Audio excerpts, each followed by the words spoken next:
Hi everyone, welcome to another Search Pilot webinar. My name is Will Critchlow, founder and CEO, and I'm joined this week by Lily Ray, who probably needs very little introduction to many of you, if any of you.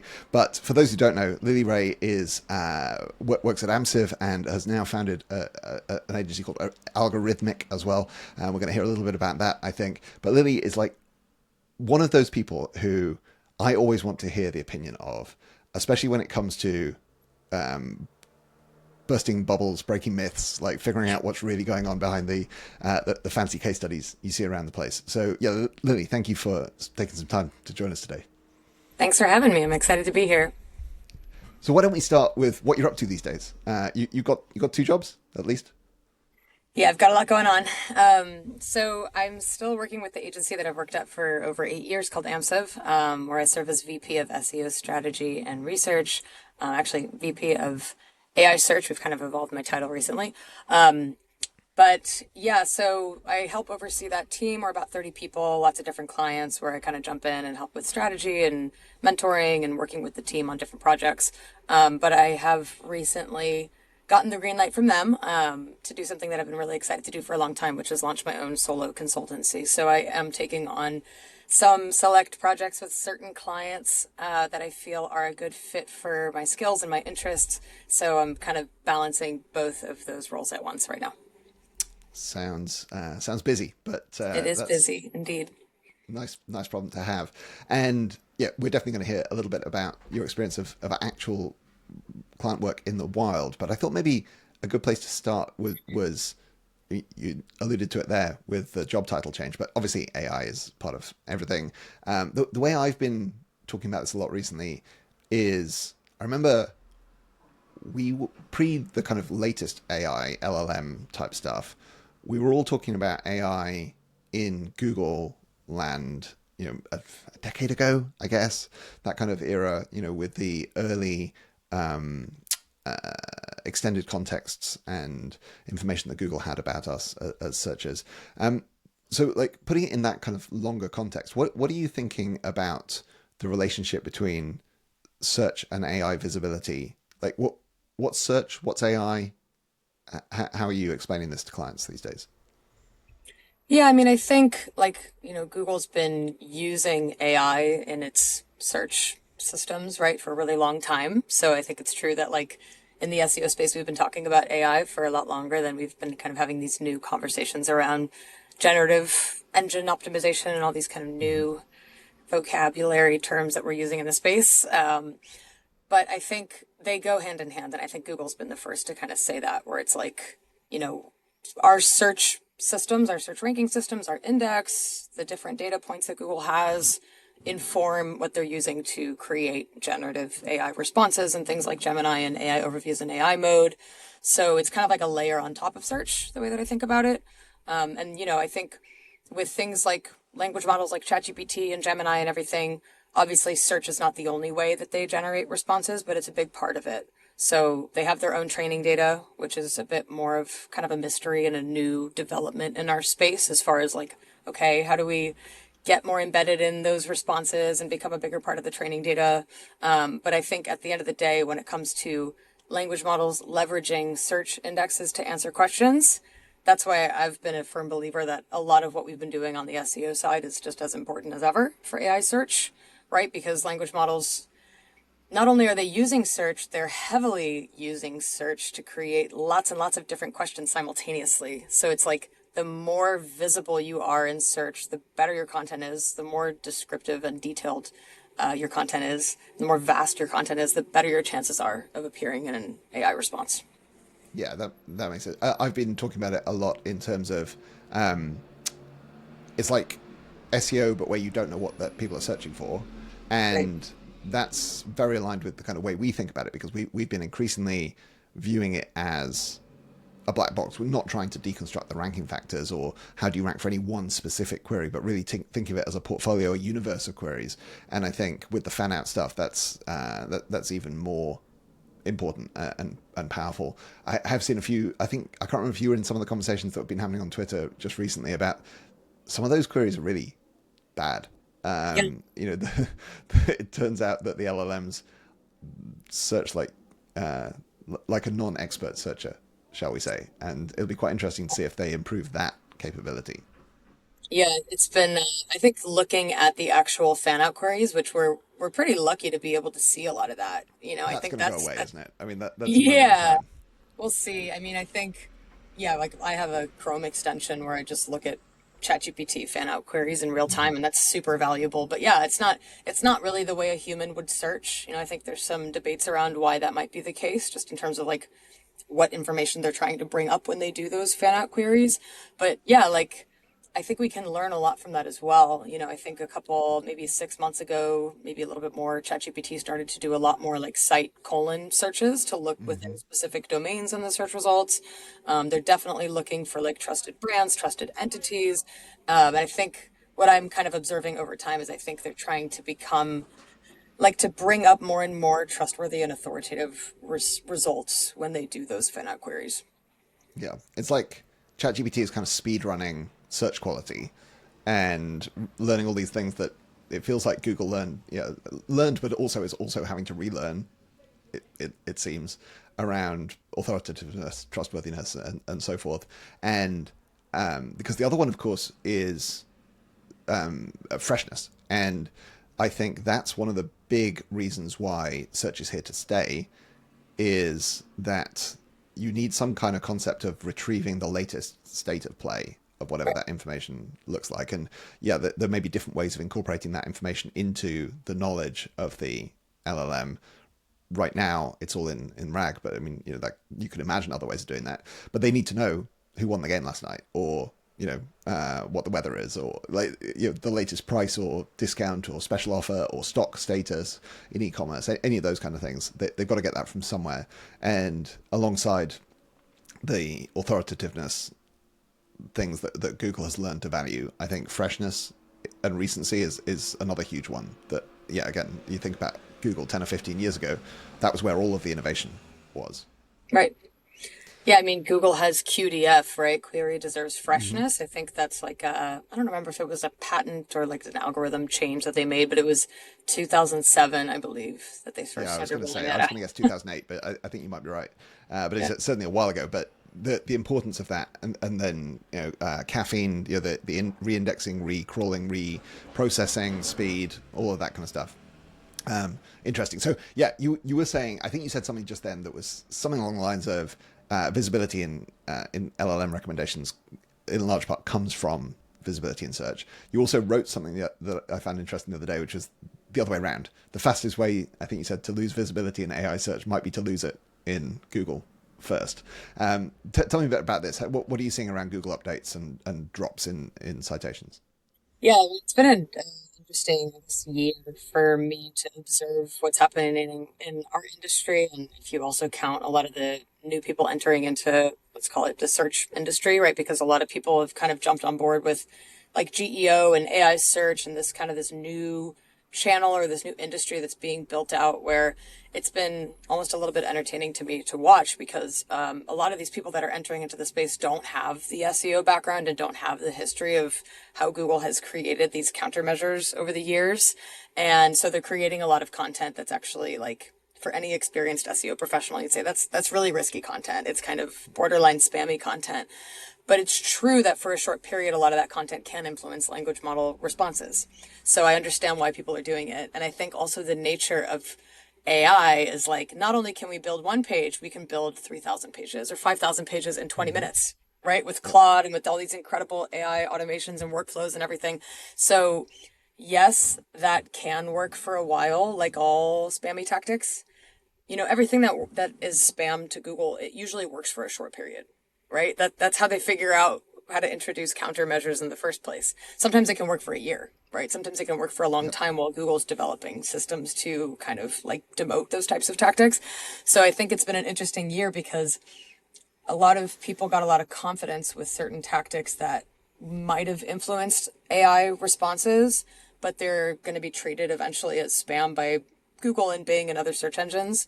And then when the language model is going back into search to get, to use RAG to get updated information, you're going to be less visible. So you're going to get less citations and recommendations and everything in AI search. So it's kind of like it's a cycle. Mm. But I've observed at this point maybe hundreds of examples of this where companies have gone too far into creating this kind of spammy content, or maybe even they just have AI creating it for them. And eventually Google catches on, and that will eventually burn your AI performance as well. Yeah, yeah. Um, it works until it doesn't. I think it's something else that you said. You mentioned you've been tracking some of this stuff. One of the things that I've been interested to see, you mentioned people kind of coming into the industry and re-experiencing things that we've experienced in years gone by.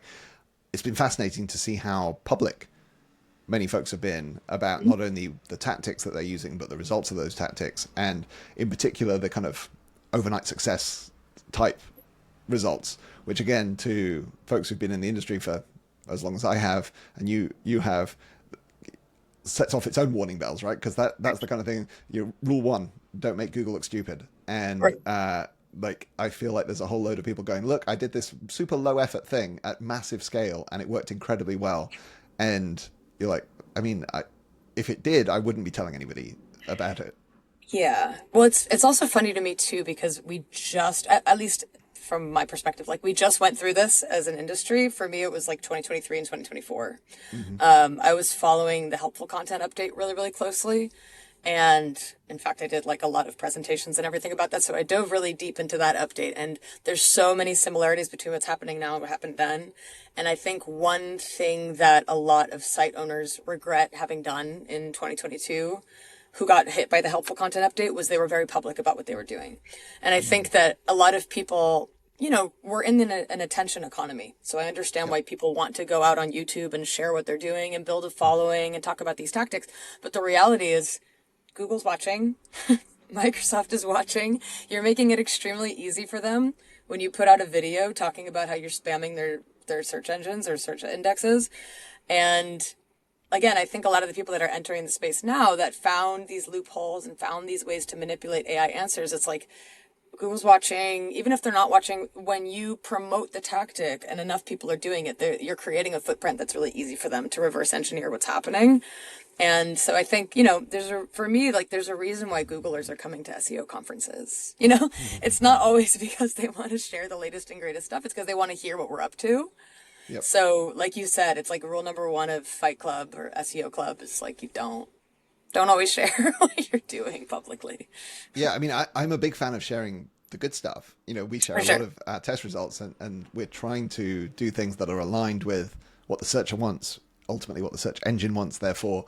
And I like that. But yeah, it. I think it's particularly that there's an element of hubris to some of these case studies that I've seen that are like, hey, we're smart. We've got all this engineering background. We now can scale these tactics, and look, we scaled it, and number went up, and it's like, yeah, great, good job, number went up for now. For now. And yeah, as I saw, you've literally been building yourself some dashboards around this stuff. Yeah, I have. This has been like a large part of my work this year, which is kind of funny because, I would have loved to spend the year focused a lot more on like real strategy and like really, I'm definitely working with a handful of clients on like, what are we doing well, Yep. Mm-hmm. But my kind of obsession this year has been what are all of these companies what are the results of what all these companies are actually doing, because like you said, I think it's actually kind of rare in our industry. I think a lot of more experienced practitioners know, like, maybe don't share the exact name in the Mm-hmm. case study, maybe don't share exactly what you did, kind of anonymize things a bit. But there's been so many companies now that are just very transparent with who their clients are, what they did, right? And that's helpful for sure.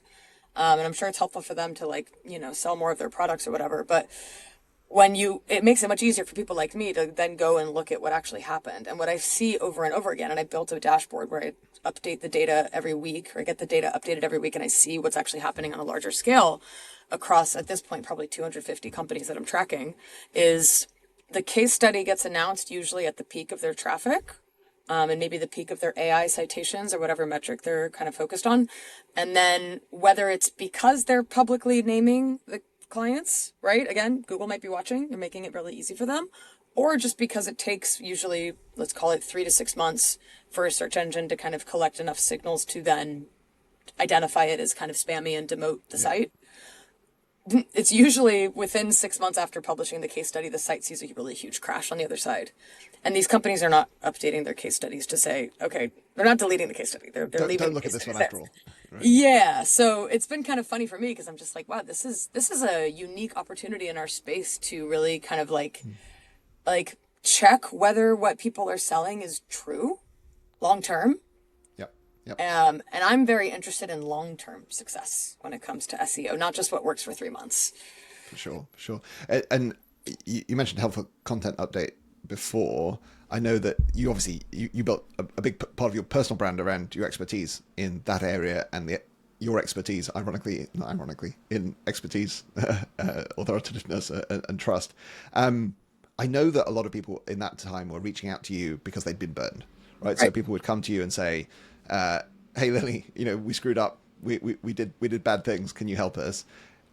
Is that what are you seeing? Who's coming to you now? Is it people who is it these case studies who've been burned, or is it people who are saying, actually, I know that you can help me do it the right way. How should I be approaching this? Yeah, it's a mix of both. What's interesting for me, I've been doing SEO for 16 years, and in the beginning, let's call it like the first 10 or so years, maybe 8 or so years, I was much more focused on, let's call it like traditional SEO, just like growth, right? Like trying to Mm-hmm. grow. At that time, it was a lot of e-commerce and retail types of companies. And I started to get really kind of focused on the algorithm update side around 2017 or so. And because I kind of built a niche for myself, really focusing on those types of projects, and I had more and more people reaching out to me with that were impacted by algorithm updates and manual actions and everything, you see a completely different side of SEO when you're working on these projects that I think a lot of people that aren't working on algorithm updates don't fully understand. Because you can help grow a site for a long time, but when you're getting a lot of inquiries from people who have burned their sites in some kind of way, or their consultancy or their agency has kind of hurt their site, you see things from a completely different perspective because you're seeing patterns over and over of what a lot of these companies are doing. And what's interesting is, again, like it's been, I guess, almost 10 years now that I've been doing this work. The patterns are the same for 10 years, Mm-hmm. including now with GEO. Right. Like a lot of what people are doing seems like a good idea at first. It's building a lot of content for SEO that seems like a great idea. And even back in 2015 or so, people were building a lot. I mean, remember doorway pages, Right. remember, Yeah. right? Like, what do they Database call it? driven Like stuff, just like article spinning. Yeah, boilerplate. Yep. Mm-hmm. we've had the same kind of spammy tactics, just taking on like new, like wearing a new hat each year in the SEO space. And so for me, it's at this point when somebody reaches out to me, I can see the patterns pretty quickly. But I do think with GEO now, we're getting a new batch of people who are trying, especially with AI and with automations, they're trying to create a lot of content that can influence AI answers that looks and feels a lot like the spammy content that people were building even during the Panda update days. Yeah, yeah. It's interesting that it's come along as demand and supply at the same time. I think that, like you mentioned, it's AI tools to generate this stuff at the same Right. time as it's AI demand for feeding the AI overviews or the AI mode or whatever else it might be. Yeah, I've been thinking a lot about. I don't quite know. I'm quite bullish on the AI capabilities continuing to improve, even to the point of creating content that I actually want to read, right? For And sure. I think we're kind of borderline there right now. There are times when I actually will get a model to summarize something if it's something I'm interested in the answer, but not reading the 6,000 word article or whatever. Or more often where it's synthesizing across multiple sources, or like a deep research article or whatever. I can. I'm at the point where that tool is useful to me. I Hmm. haven't quite got to the point where that writing is enjoyable to read. Do you know what I mean? Yeah. And I'm very interested in whether we're going to get there. And if we do, which I think probably we will, what that means for that relationship between the effort needed to produce something and the effort needed to consume it. Mm. And, imagine that instead of creating low quality spun stuff that looks like the boilerplate of yesteryear, you are writing stuff that looks like the best thing on the internet Mm. 10 years ago, but you're able to do it at the click of a button. And so everybody else is as well. And that's where it starts blowing my mind. And I can't quite work out what the end state looks like. Yeah. It's not really I a mean, I question, think but I like, don't know if you've got thoughts. yeah, I think like I agree with you that I think there's a lot of use cases for AI and even like, let's call it AI assisted content, especially when you Hmm. are bringing in different data sources or you're summarizing other work that you've done, where it's like it's still creating something original, right? It's not just like going into ChatGPT and asking it to write an article for you.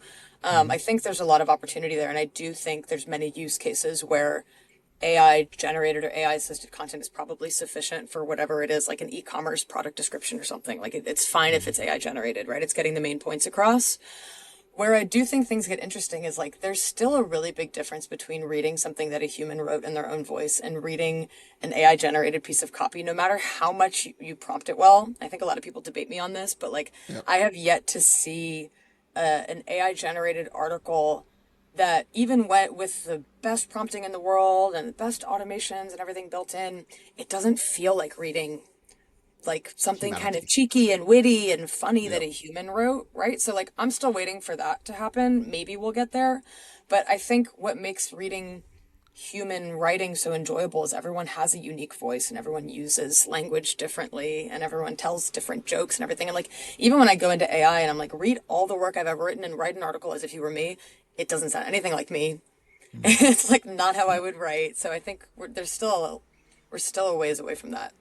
We are, but it's early. We're For only a sure. couple of years into the LLM evolution, and so I think, yeah, because the other thing, of course, is the model doesn't have actual experience. It's not Right. got no humanity. It hasn't lived. It hasn't done the things underpinning what you're writing about, For sure. and I'm very curious to see what happens if we get to the point that creative work is enjoyable to consume, even though there wasn't a human like steering it. I know you work in you outside of work you do the music side of things and a lot of electronic music, right? So you're Mhm. using computers. Computers have been a tool for your creativity as well. But it's a whole other level if you're just asking for a thing. And it's very interesting to me to see like what will the human reaction be to that when people know or don't even know that they're consuming something that doesn't have the humanity behind it. Yeah, it's been a really big topic in the music industry I right can now, for imagine. sure.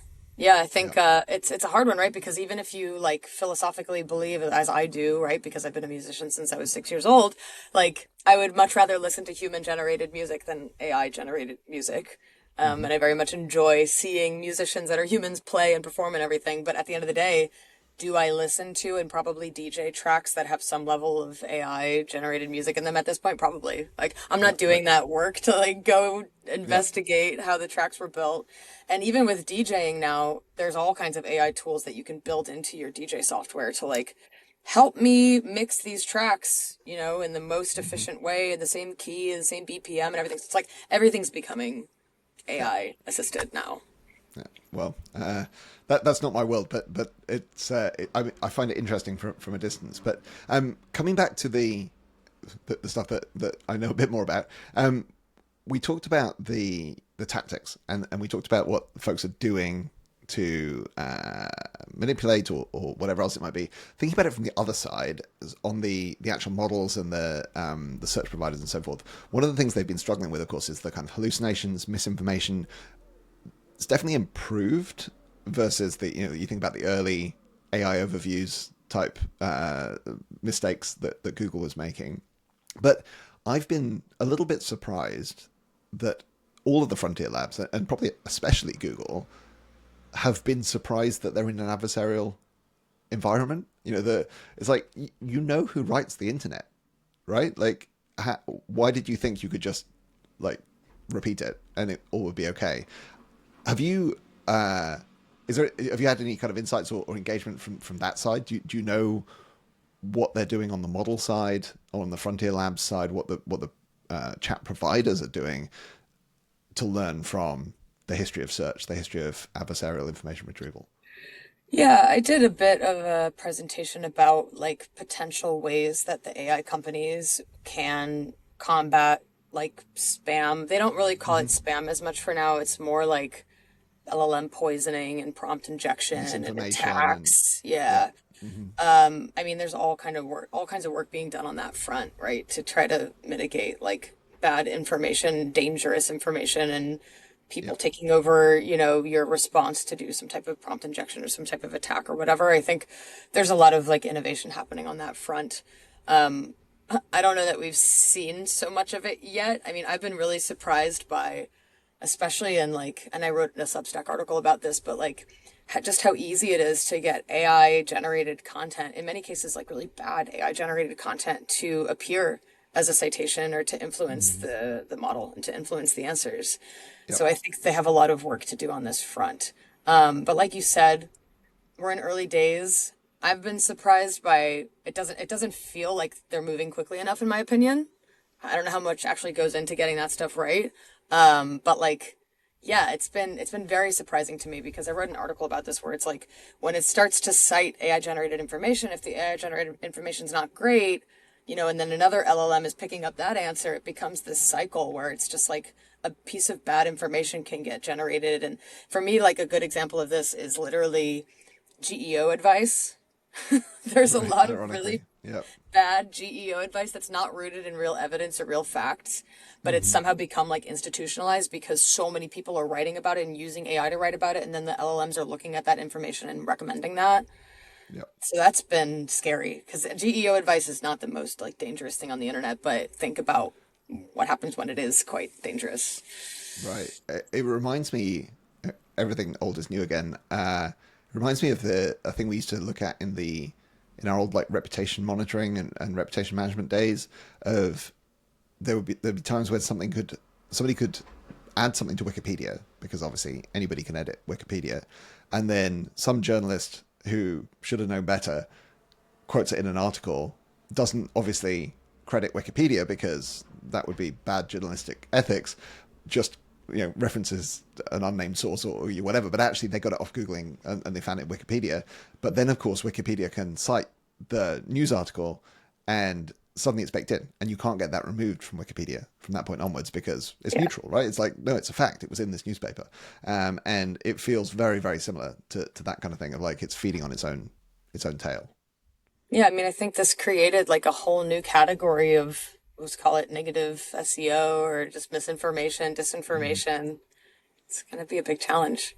Yeah. Not one that we necessarily need to solve, but I am fascinated by. I think if I were given that task at these frontier labs, Yeah. I'd be trying to get some of the old search quality folks. Yeah. And I don't know how in demand they are, but I would expect that some of the search quality folks have been snapped up by some of the frontier labs.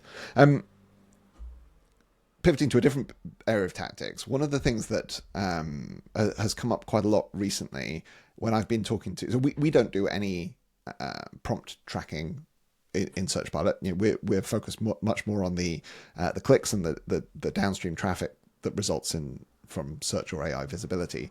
But most of our customers are doing some form of prompt tracking, and obviously that's quite a nascent industry.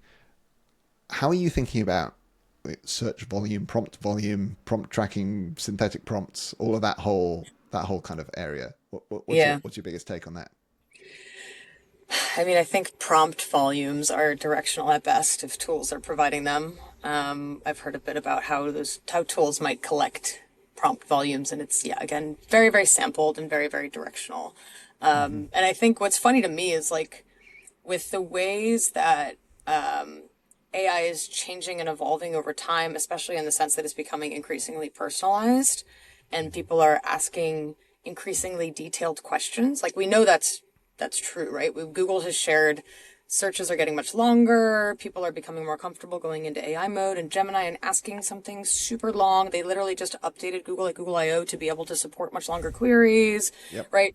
And also it's becoming more personalized if you opt in. And I think even like ChatGPT is already quite personalized. Like the whole thing is like you log in, you have an account, it has memory, it has history, it knows about you.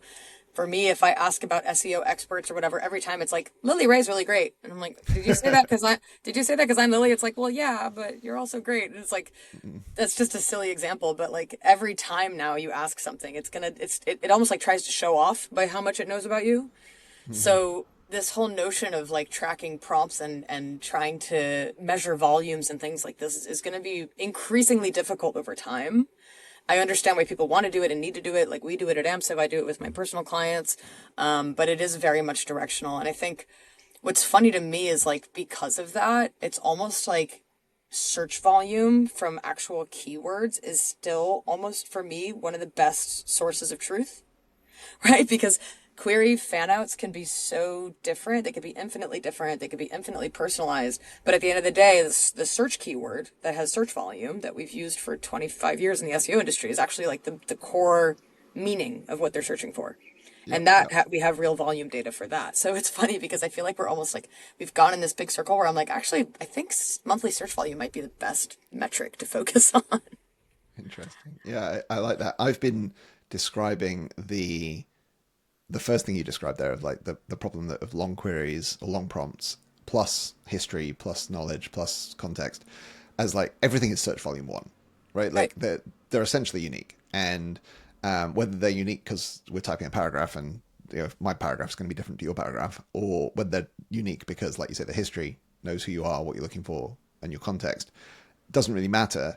And we've had, I feel like that's been a battle on the SEO side of like the logged out incognito query versus the personalized query for, I mean, not my whole time in the industry, but certainly for a good long while. Started with localization, started with geolocation and so forth. But it's like that even more so. And when you also add in the long tail, so you add in the fact that I think this stuff works reasonably well at the kind of head brand end, right? If you want to know what's the model's prejudice about your brand, I say Volvo, you say whatever, safety or whatever. Like the model will be perfectly good at that, perfectly coherent, perfectly. That's probably not super personalized. I'll get the same thing as you will get, Right. but you go to an e-commerce retailer with 100,000 SKUs, and now you're tracking the prompts that might lead you to get some sentiment about every single prompt crossed with every single retail turn of phrase. That just doesn't seem sustainable to me, or valuable even. Right. So I'm really fascinated by it. It's extremely fast growth in this category area, right? It seems like everybody is buying prompt tracking capabilities, and if they're not buying it, they're doing it themselves and they're vibe coding something. Hmm. So I'm very very interested to see what the next generation of this insight looks like. Hopefully, somebody's building something. Yeah, and it's number one a bit funny to me that like yeah there's this new category of prompt trackers. There's so many new companies in the space, and like you said, it's almost like an incentive for them to try to get you to track as many prompts as possible, right? Because if Of you are course. an e-commerce retailer with hundreds of Yep. thousands of SKUs, it's like, well, just track more prompts, and of course they cost more money for everyone. So Mm-hmm. that's not always the best solution. But I do think it's interesting. Peak AI, for example, there might have been more articles about this, but one that comes to mind is Peak AI. Malta Landwater, who works at Peak AI, wrote an article about how different prompts that are basically asking the same thing Yep. written in many different ways generally return the same answer.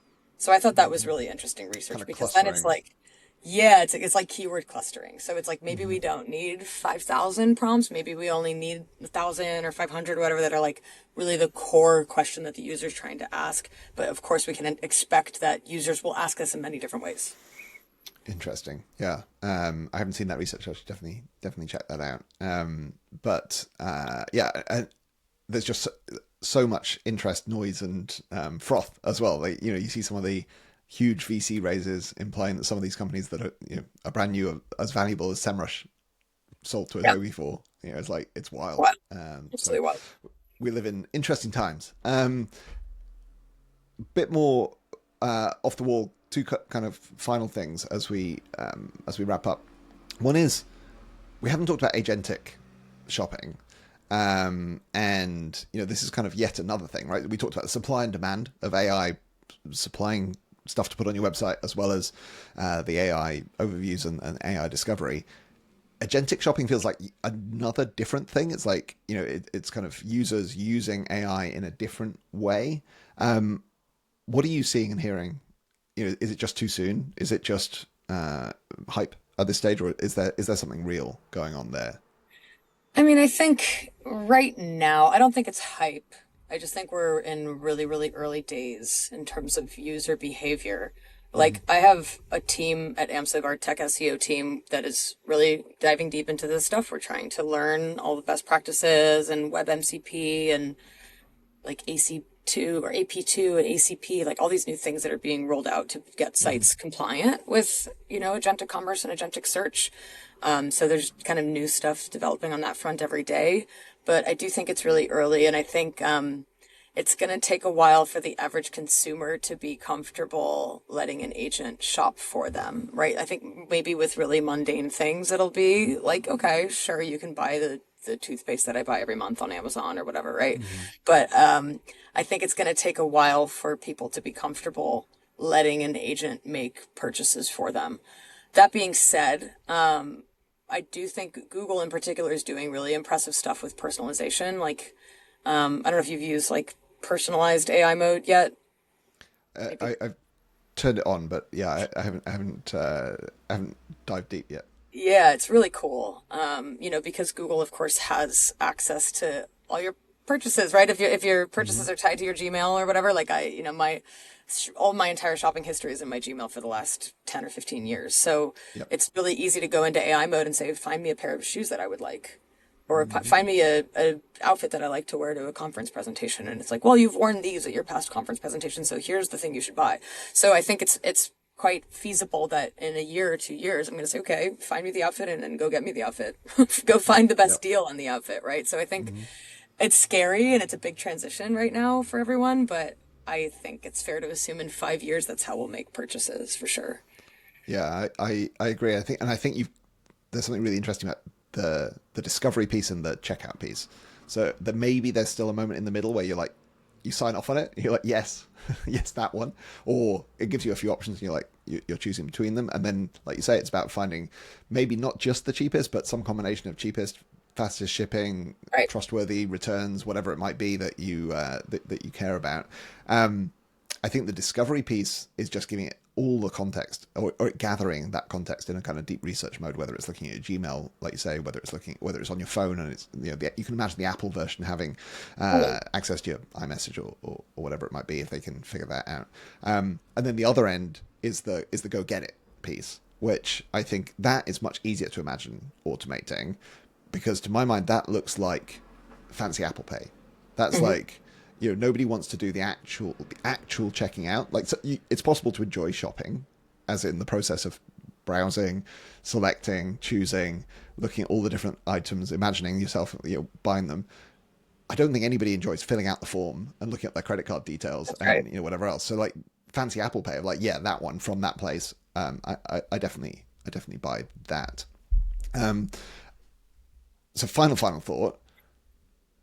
I'm curious to hear whether you agree with me on something, which is that I think we're going to see more links out from some of these Mm. places, whether it's AI mode, AI overviews, or ChatGPT, any of them. Some of them, like Perplexity, are already very focused on links, but the kind of ChatGPT chat, Gemini chat, AI mode chat, I think they're going to bias back towards links, and particularly in the areas where we're spending a lot of our time in e-commerce, for example. So if we are talking about products, I think the real they've swung too far into telling you about the thing, and they've gone away from, okay, but where can I get the thing? And I find that, again, especially surprising for Google, that was built on getting you out as fast and as quickly as possible. Yeah, challenge my thinking on that. Is that something that you anticipate seeing as well? Yeah, I've thought that this whole time. Number one, I understand Google's a business, and the business of Google is to keep people in Google's ecosystem and to click on ads as much as possible. So I understand why there maybe haven't been as many links and why they're trying to get people these quick answers and keep them within AI mode and AI overviews and everything. That's been core to how Google operates for a long time. But number one, there's a ton of pushback. I mean, I speak to journalists probably 2 or 3 times a week now who are like, what is happening with Google? All these publishers are freaking out. People are going to block their content from being crawled by Google. Like, there's a lot of new pressure that's being put on Google to do better and, create a healthier ecosystem of the internet.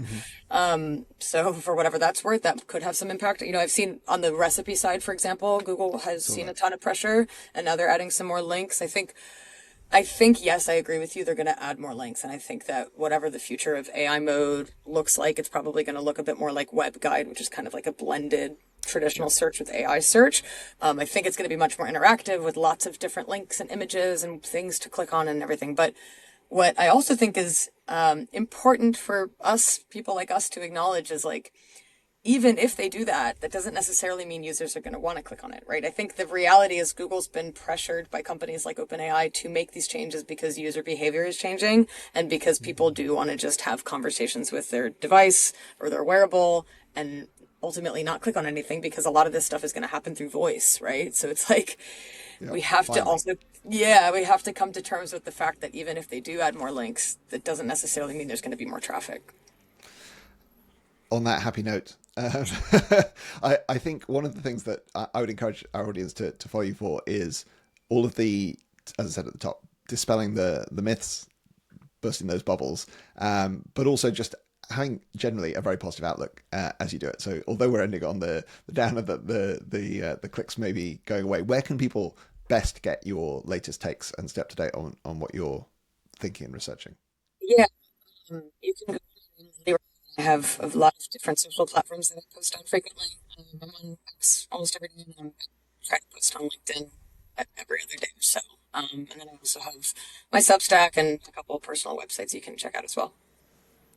Pretty easy to find, I would say, and so people should do that. Lily Ray on easy to find if you search across those platforms, and the Substack in particular is a hidden gem, so people Thanks. should definitely check that out.